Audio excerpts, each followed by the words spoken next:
channel. Today we'll discuss the property of cube root of complex cube root of unity, that is prove that complex cube root of unity are reciprocal of other. Don't forget to like, subscribe, share and comment my YouTube channel to get new and innovative content. So let's start. Prove that complex cube root of unity are reciprocal of the other. Omega cube is equals to 1. We can write it as omega into omega square, that is equals to 1.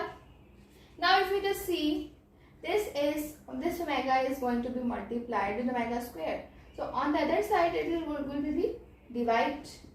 Here omega 1 over omega square, and similarly in this form omega square 1 over omega. So it's proved that complex cube root of unity are reciprocal of others. Now discuss the second property, that sum of cube root of unity are equals to 0. So what are the cube roots? 1 omega plus omega square. There where what you will do, you will add the sum and answer would be equal to 0. So 1 omega is minus 1 plus under root minus 3 divided by 2, omega square minus 1 plus under root minus 3 divided by 2. Now what you will do, simply plus them. 1 plus, or you can have it like this, just take an LCM, 2 minus 1 plus under root minus 3 minus 1 minus under root minus 3 is equals to 0. 1 plus. So if you just see, plus under root minus 3 and minus under root minus 3, this is going to cancel.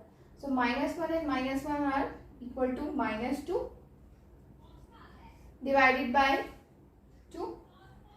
Minus 1 and minus 1 are minus 2. Then what you will do, answer would be, that is equal to 0. 2 minus 1 by 2.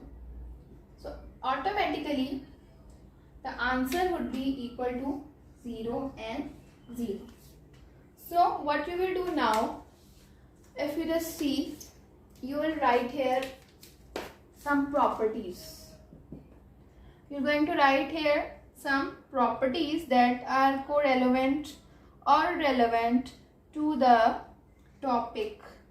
Means that this one topic, that 1, if you have 1 plus omega square is equals to 0.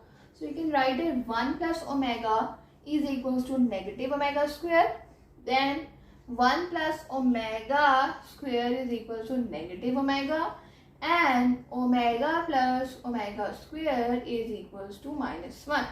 So these are the properties that you have to learn, so that when you will solve the question you don't have any difficulty. So don't forget to like, subscribe my YouTube channel to get new innovative content about maths.